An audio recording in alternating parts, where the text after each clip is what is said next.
안녕하세요. 제가 이번에 가지고 온 종목은 네이버와 카카오를 가지고 왔습니다. 일단 네이버 상황이 조금 더 좋죠. 어떠한 부분이 여기에 핵심 역할을 하고 있는지 이것부터 향후 큰 그림을 어떻게 우리가 따라가야 될지 네이버 카카오 순으로 하나씩 살펴보도록 할 테니까요. 일단 들어가기 전 구독과 좋아요 한 번씩만 눌러주시면 감사드리겠습니다. 자, 일단 상승의 핵심 이유 어떤 게 있나 라는 걸 좀 살펴보면 네이버 쪽에서 최근에 주가가 너무 하락을 했다 보니까 연말까지 4천억 정도 매입해서 소각하게 될 것이다. 우리도 밸류업 프로그램 할 것이다. 이렇게 발표한 거 확인할 수 있습니다. 자, 그럼 연말까지 4천억을 매집을 한다라는 걸 생각을 하면 지금이 이제 곧 있으면 10월 시작하는 것이기 때문에 앞으로 3개월 안에 이 모든 게 마무리될 가능성이 높겠네 라는 걸 1번으로 놓고 볼 수 있겠죠. 자, 그러면 자연스럽게 야, 이거 3개월이라는 시간 동안 이 돈 꾸준하게 들어오게 된다면 저점이 높아지는 효과 요걸 생각을 할 수가 있을 것 같은데, 근데 지금 상황이 되게 좋거든요. 이거랑 맞물리면 어떤 일이 발생할 수 있을까요? 당연히 시너지가 날 수가 있겠죠. 그랬을 때 현재 나온 최고의 호재 어떻게 보여지고 있는지를 말씀드리도록 하자면, 일단 저번 주 금요일 날 미국의 개인 소비 지출이 발표가 되었습니다. 근데 이게 왜 중요하냐? 연준에서 보는 핵심 물가 지표 3개가 있거든요. CPI, PPI, 그리고 PCE. 근데 얘가요, 2.2가 나왔습니다. 예상치가 2.3이었고요. 저번 달이 2.5였는데 확연하게 떨어진 걸 볼 수가 있는 거죠. 그러면 목표 물가 지표인 2.0과 가까워졌네라는 걸 여기에서 볼 수가 있는 건데, 그러면 야, 이거 연준은 어떻게 이걸 볼까요? 연준의 1순위 목표가 물가를 안정적으로 유지하는 거잖아요. 그거 완성이 되어가고 있네. 이리 생각을 할 수 있지 않겠습니까? 그러면 금리 인하를 하는 데 있어가지고 명분 하나가 여기서 만들어지게 되었다. 이리 생각을 할 수 있을 것 같아요. 그리고 앞으로도 이거랑 가까워지는 모습이 보여지게 된다면 이거는 꾸준하게 시장에 호재로 작용을 할 수밖에 없겠죠. 그리고 이제 이런 상황 속에서 추가적으로 경기 추세 관련 지표랑 그리고 GDP 나오라고 해서 현재 GDP 예상치가 어떤지 내놓는 거랑 이런 것들도 이제 공개가 되었는데 어떤 소식 들려오고 있다. 생각했던 것보다 미국은 강하다. 그럼 이제 미국에서 고용 지표가 곧 있으면 발표가 되거든요. 이것마저도 나쁘지 않게 유지가 된다면 우리가 생각할 수 있는 건 뭘까요?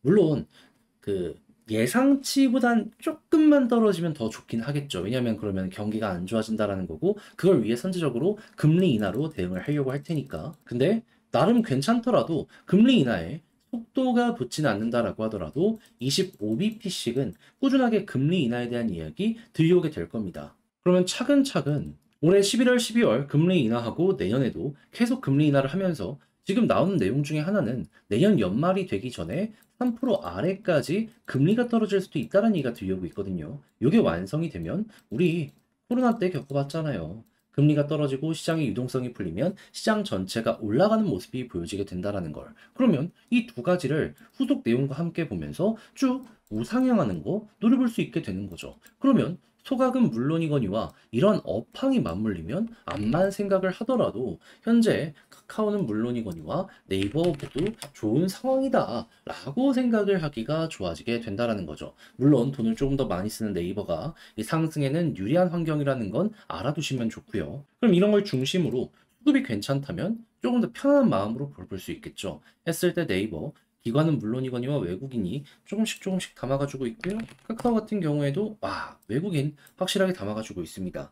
결국 수급이 깡패라고 얘네가 이렇게 꾸준하게 사주는 모습이 보여지게 된다면 마음 편히 현재 위치에서 보시면 될 것 같아요. 그리고 이제 추세의 전환이 어디서 시작이 될지를 생각하면 좋은데 이거는 계속 말씀드리는 구간이 있죠. 이 두 종목의 공통적인 특징, 61선과 볼린저 밴드 상단을 동시에 돌파하는 구간이 없었다. 그러다 보니까는 하나는 돌파하더라도 다음 거 돌파를 못하다 보니까 거기에서 눌리는 모습이 꾸준하게 보여지곤 했었다. 이번에도 마찬가지로 돌파 성공하려고 하다가 이렇게 힘이 빠지는 모습이 보여지게 되었잖아요. 만약에 둘 다 이 위를 돌파하고 버티는 모습이 보여지게 된다면 이때부터 추세의 전환이 시작이 될 것이다라고 예상 한번 해보시면 좋겠습니다. 근데 지금 당장의 상황만 보면 네이버가 속도는 조금 더 빨라질 수 있을 것 같네요. 해서 이거는 여러분들 취향 차이라고 보시면 됩니다. 그리고 이제 이 상황에서 올라가는 모습이 보여지게 된다면 과거를 예시로 봤을 때 금리가 2.5에서 1.5까지 꾸준하게 떨어지는 2019년 예시를 보면 우상향했죠. 예, 이번에도 우상향. 요거 그대로 한번 보시면 되겠습니다.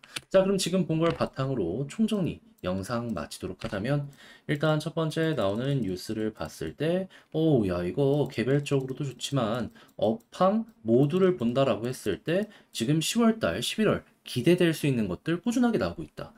수급은 외국인 우선 생각하시고 지지라인은 현재 위치에서 뭐 그렇게까지 문제될 뭐 특별한 구간 정하는 거 이거 없어도 될 것 같고 올라간다라고 했을 때는 60일 그리고 볼린저 상단 동시에 돌파하는지 보도록 하자. 그리고 나서 올라가는 모습 보여지게 된다면 속도를 낼 때 금리 인하랑 맞물리게 될 것이고 만약에 조금 큰 그림으로 먹겠다라고 하신다면 금리 인하의 끝 이야기 들려올 때까지 저랑 같이 보시는 거 좋을 것 같습니다. 얼추 한 1년 정도 보시면 될 것 같은데 크게 1년 동안 내리 올라가는 종목들 많잖아요. 그리고 이렇게 이제 동시에 진행되는 구간들도 많고 그게 어떻게 보면 눈 앞에 와 있다라고 볼 수 있기 때문에 이번만큼은 이런 걸 못 먹어봤다면 이번에 같이 한번 해보는 것도 전 나쁘진 않을 것 같네요. 제가 후속 영상으로 계속 이는 올리도록 할게요.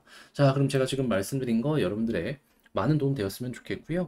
이상 마무리 짓도록 하며 주식 정리해드리는 주정남이었습니다. 마지막으로 구독과 좋아요 한번 부탁드리고요. 저는 내일 더 좋은 영상으로 인사드리도록 할게요.